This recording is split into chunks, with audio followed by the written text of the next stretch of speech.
Welcome to let's learn with सत्यम।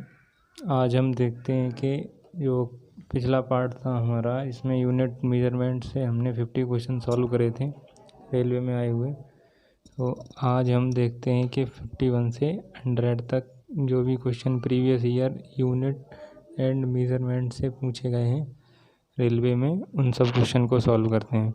चलिए, पहला प्रश्न है कि कूलम किसकी ऐसा इकाई है। कूलम किसका मात्रक है, ये हमको बताना है। कूलम प्रतिरोध का तो ओम होता है, विभवांतर का वोल्ट होता है, विद्युत धारा का क्या होगा, विद्युत धारा का एम्पियर होगा, और आवेश का मात्रक कूलम होता है। ठीक, नेक्स्ट। तो यहाँ पे दे रखा है। ठीक, त्वरण की ऐसा इकाई क्या है, ये ग्रुप डी में पूछा गया है। त्वरण की ऐसा इकाई क्या है। ठीक, त्वरण मीटर पर सेकंड स्क्वायर होगा। त्वरण का यूनिट मीटर पर सेकंड स्क्वायर होती है। सेकंड ऊपर आएगी, मीटर इंटू सेकंड की पावर -2 राइट आंसर होगा। Next 53 question. ठीक, तो ये कि निम्नलिखित में से कौन ताप का ऐसा ही मात्रक है। ठीक, ताप का ऐसा ही मात्रक कौन सा है, इसको हमको बताना है। तो टेम्परेचर का ऐसा ही मात्रक डिग्री होगा कि फ़ारेनहाइट होगा कि केल्विन होगा कि सेल्सियस होगा। ठीक, तो ये ग्रुप डी में पूछा गया है 15 नवंबर को। तो इसका राइट आंसर होगा ताप का ऐसा ही मात्रक केल्विन होता है। ठीक, आगे ये केल्विन 1 डिग्री सेल्सियस 273 केल्विन के बराबर होता है। नॉर्मल सी है, इसको आप देख लेंगे। 54वां क्वेश्चन है कि न्यूटन इंटू मीटर की पावर -2 किसका ऐसा ही मात्रक है। तो बल का फॉर्मूला होता है एफ बराबर मास इंटू एक्सीलरेशन, यानी कि द्रव्यमान गुणा त्वरण। संवेग पी बराबर मास इंटू वेग होता है। तो और प्रतिरोध एक तरह से अपथ्रस्ट फोर्स है। और दाब की बात करें, प्रेशर पी बराबर F/A। तो ए का मीटर स्क्वायर हो गया और एफ का मान न्यूटन हो गया। तो राइट आंसर इसका डी होगा। नेक्स्ट। ठीक,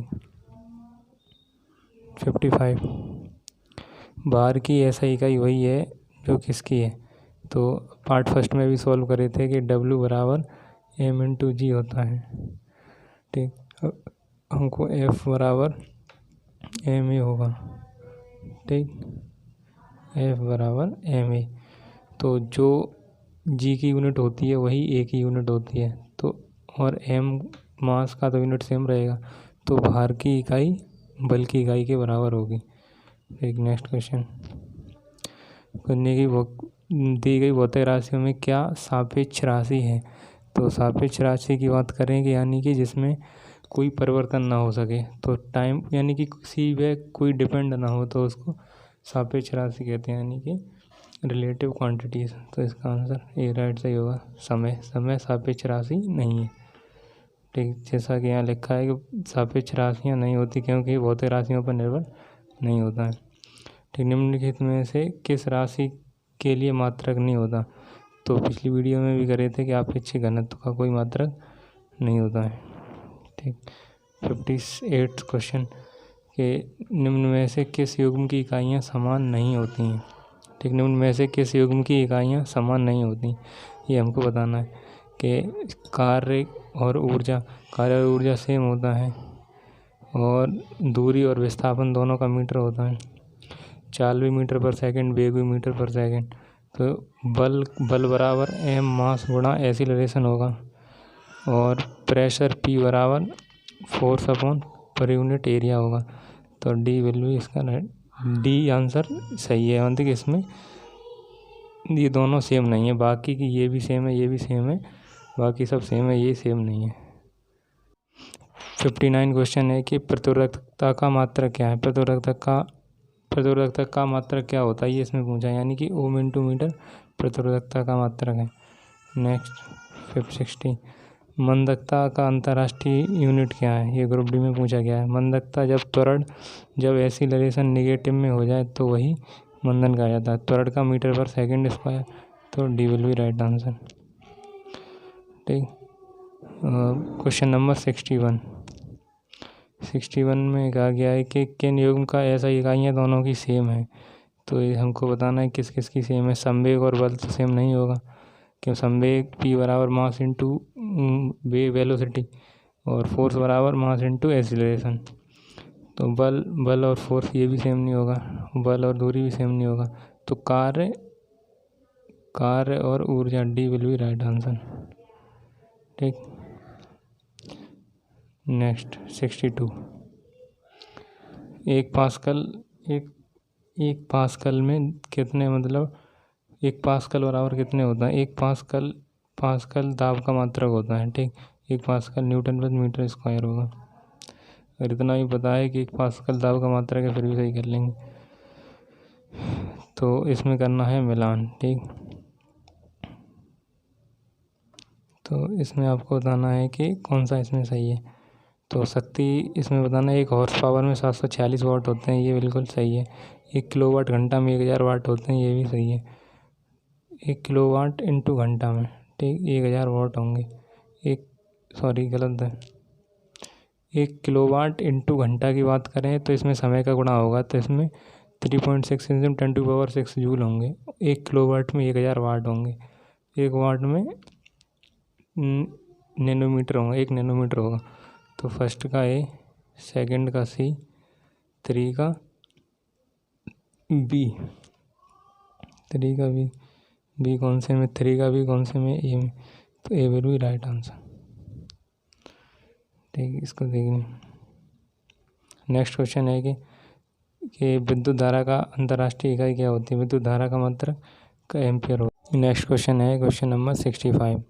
तो तरंग दैर्ध्य का SI मात्रक क्या हुआ? तो आवृत्ति की बात करें तो आवृत्ति किसका मात्रक होता है? हर्ट्ज का मात्रक होता है आवृत्ति का। ठीक, द्रव्यमान का मात्रक किलोग्राम होगा, समय का सेकंड होगा। तो तरंग दैर्ध्य एक डिस्टेंस होती थी, मीटर तरंग दैर्ध्य का मात्रक होता है। 66 की बात करें कि किसी पदार्थ की मात्रा को मापने के लिए निम्नलिखित में से किस इकाई का उपयोग किया जाता है? पदार्थ की मात्रा का मात्रक मूल होता है, जूल कार्य का मात्रक है, लस्क प्रदीप्ति का होता है, टेस्ला को बता चुके हैं, चुंबकीय क्षेत्र की तीव्रता का मात्रक होगा। तो 67 की बात करें कि निम्नलिखित में से कौन SI मात्रक मोल का प्रतीक है? ठीक, तो मोल का प्रतीक होता है MOL। ये राइट आंसर इसका B होगा। ठीक, और नेक्स्ट क्वेश्चन है 68। विद्युत ऊर्जा की व्यय वाणिज्यिक मात्रक क्या होता है? तो व्यय मात्रक उसका होता है वाणिज्यिक में, जैसे कमर्शियल में जब यूज होता है तो किलोवाट घंटा में मापते हैं। तो 1 किलोवाट घंटा में कितने जूल होते हैं, इसको आपको कमेंट करना है। 69 की बात करें कि किसका मात्रक कूलम प्रति सेकंड, मात्रक कूलम प्रति सेकंड का दूसरा नाम क्या है? ठीक, तो कूलम प्रति सेकंड यानी कि Q/T की बात कर रहा है। तो I यानी कि I बराबर एम्पियर का मात्रक कूलम प्रति सेकंड होगा। जैसे Q बराबर IT से निकाल लेंगे, तो Q बराबर I × T। ठीक, नेक्स्ट 670। तरंग वेग का SI मात्रक क्या है? ठीक, तरंग वेग का SI मात्रक क्या होता है? तरंग वेग का ना मीटर होगा, मीटर तरंग दैर्ध्य का होगा, आवृत्ति की मात्रा हर्ट्ज होता है, समय का सेकंड होगा। इसका राइट आंसर होगा मीटर प्रति सेकंड। ये वेग की बात कर रहा है ना, तो यहाँ से हम देख सकते हैं कि मीटर पर सेकंड होगा। 71 की बात करें, ध्वनि प्रदूषण को किस में नापा जाता है? ध्वनि प्रदूषण को डेसिबल में मापा जाता है, एम्पियर में धारा को नापा जाएगा, ओम में प्रतिरोध को, जूल में कार्य को नापते हैं। नेक्स्ट क्वेश्चन है क्वेश्चन नंबर 72। ध्वनि की प्रबलता किस में मापी जाती है? ध्वनि की अगर हमको इंटेंसिटी पता करनी है तो ध्वनि की तीव्रता हम अब डेसिबल में पता करते हैं। ठीक, नेक्स्ट क्वेश्चन है कि 73 क्वेश्चन है कि 73 कहाँ गया, 72 73। अभी यहाँ से जो सेकंड यूनिट है मेजरमेंट, इससे रिलेटेड क्वेश्चन आ गए। एक एटमॉस्फेयर की बात करें तो एक एटमॉस्फेयर में एक एटमॉस्फेयर में कितने पास्कल होंगे, इस बारे में पता करना है। तो पास्कल ये दाब का मात्रक है। ठीक, तो 1.10 × 10⁵ पास्कल होते हैं। 74 की बात करें तो 74 एक हॉर्स पावर किसके बराबर होता है? एक हॉर्स पावर में 746 746 वाट होते हैं, ठीक, 746 वाट। नेक्स्ट क्वेश्चन है कि 746 वाट को क्या कहा जाता है? अभी वो एक असर शक्ति कहते हैं। नेक्स्ट क्वेश्चन है कि एक डायोप्टर किसके बराबर होता है? तो डायोप्टर की बात करें, डायोप्टर लेंस की क्षमता का मात्रक होता है, ठीक। डायोप्टर का फॉर्मूला होता है 1/f। जब f मीटर में होगी तब ये फार्मूला होगा। अगर सेंटीमीटर की बात करेंगे तो 100/f आएगा, अगर जब f सेंटीमीटर में हो तो इसका फार्मूला या तो मीटर इनवर्स होगा या फिर सेंटीमीटर इनवर्स। तो इसकी बात करें तो बी विल बी इसका राइट आंसर, ठीक। सेंटीमीटर होता तो सीधा सेंटीमीटर लिखा रहना चाहिए था।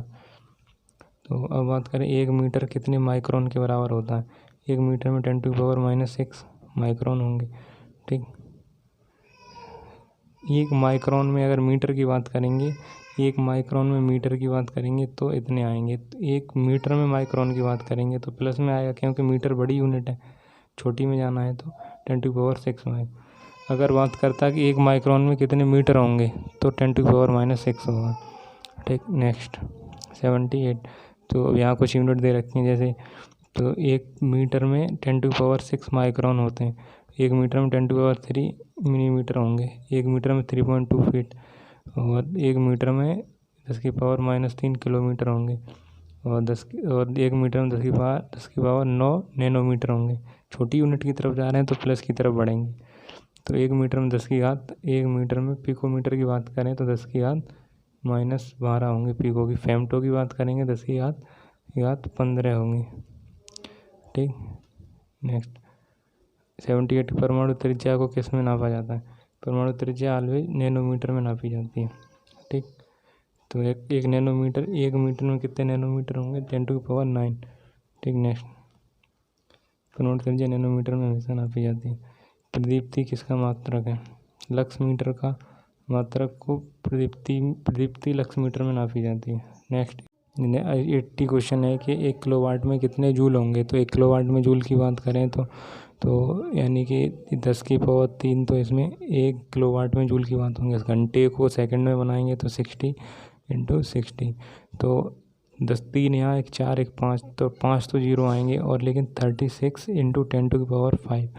तो अगर 36 × 10⁵ किसी में ऑप्शन नहीं है तो यहाँ पे 3.6 × 10⁶ इसमें आंसर होना चाहिए। सी विल बी राइट आंसर, ठीक। नेक्स्ट ये एक्सप्लेनेशन दे रखा है। 81 क्वेश्चन की बात करें, 1 किलोवाट घंटा ऊर्जा किसके बराबर होती है? तो 3.6, अभी देखें 3.6 × 10⁶ के बराबर, तो यानी कि इसके पीछे 50 आना चाहिए। 50 किसमें? डी, ठीक है। 1 किलोवाट में कितना जूल प्रति सेकंड होगा? तो 1 किलोवाट में जूल की बात करें तो 1000 होगा, ठीक। नेक्स्ट 83 क्वेश्चन की बात करें, 83 एक में शक्ति कितने बराबर होती है? 1 किलोवाट में शक्ति के बराबर क्या होता है? 1 किलोवाट में कितनी शक्ति होती है? 1000 वाट होंगे, 1000 वाट। नेक्स्ट 5.5 किलोवाट किसके बराबर होगा? तो इसमें क्या करना है कि 5.5 × 3.6 × 10⁶ इसका गुणा कर देना। तो इसको मान सकते हैं 5 के बराबर, इसको मान सकते हैं 4 के बराबर। 40 या 20 के आस पड़ोस आएगा, 20 के आस पड़ोस सिर्फ एक ही आंसर है, डी, ये सही हो गया।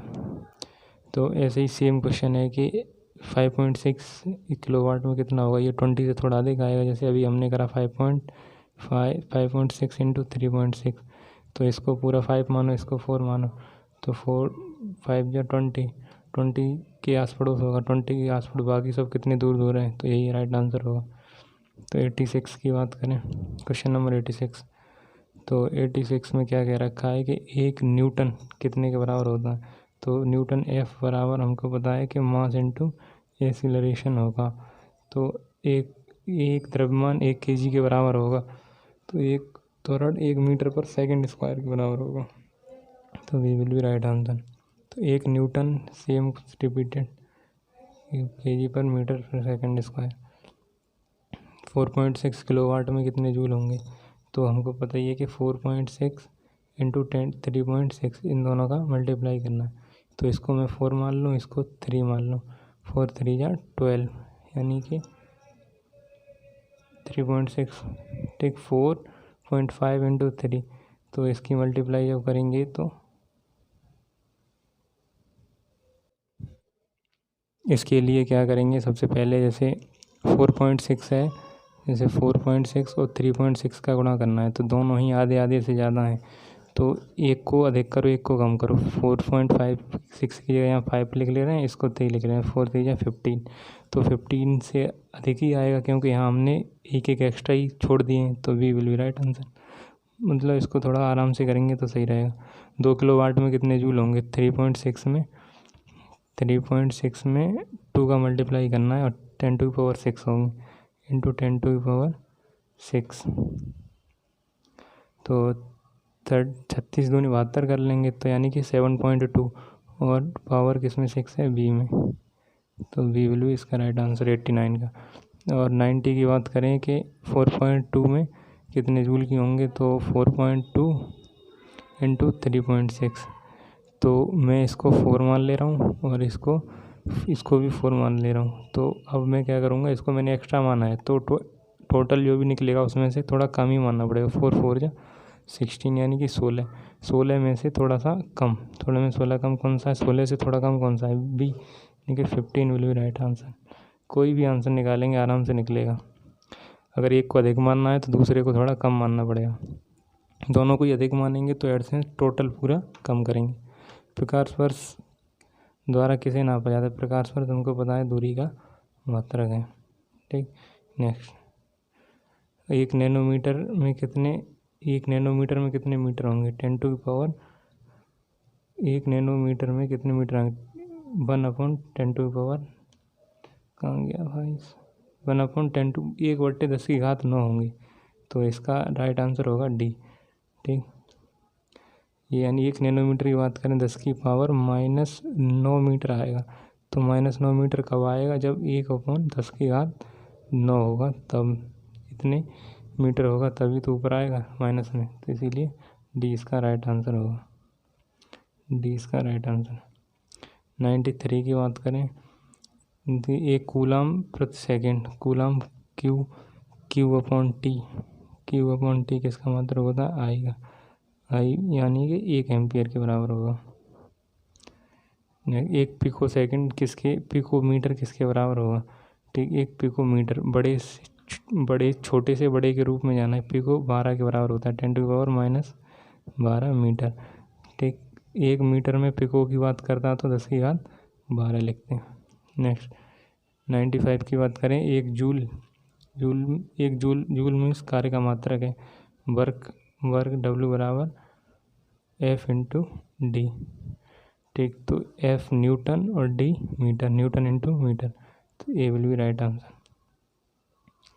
ठीक, अभी नेक्स्ट क्वेश्चन है कि एक विशेष घर में 5 दिन में 100 इकाइयों की खपत है, यदि ऊर्जा जूल में परिवर्तित कीजिए।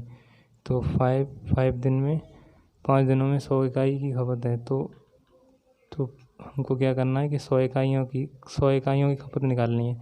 तो हमको पता है कि 1 इकाई की खपत कितनी होती है, 3.6 × 10⁻6। तो 100 इकाइयों की खपत करने के लिए 100 का इसमें गुणा कर देंगे, तो 6 और 2 0 जुड़ जाएंगे, 3.6 × 10⁸।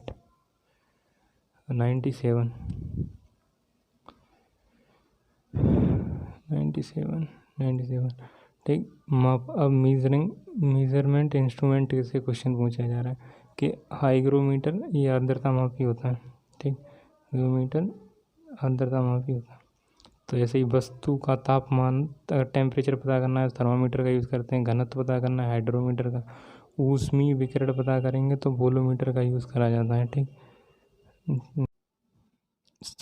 कौन सा यंत्र समुद्र स्तर से ऊपर की वस्तुओं से नीचे देखने के लिए पनडुब्बी में प्रयोग करा जाता है। ठीक, तो पायरोस्कोप होगा कि एब्लियोस्कोप होगा, पेरिस्कोप होगा, ओडोमीटर। तो पेरिस्कोप का पनडुब्बी में ऊपर की वस्तुओं को देखने के लिए उपयोग करा जाता है। और जब के वायुमंडल दबाव को मापने के लिए किस उपकरण का प्रयोग किया जाता है, तो वायुमंडल बैरोमीटर से वायुमंडल का दबाव नापा जाता है। तो और इसके बैरोमीटर की खोज किसने करी थी, तो टॉरेस अली ने करी थी, इसको हमको ध्यान रखना है। ठीक, वायुमंडल में किस उपकरण का उपयोग वायुमंडलीय दाब को मापने के लिए किया जाता है? तो निम्नलिखित में से किस वायुमंडलीय दाब को हमको बताना है, तो बैरोमीटर का यूज वायुमंडलीय दाब मापने के लिए करेंगे। ये हुए तो 100 क्वेश्चन। तो सूर्य को देखने के लिए किस यंत्र का प्रयोग करा जाता है? तो हमको पता है सूर्य को देखने के लिए ये टेलीस्कोप का यूज़ तो नहीं करेंगे, हेलीस्कोप का करते हैं। ठीक।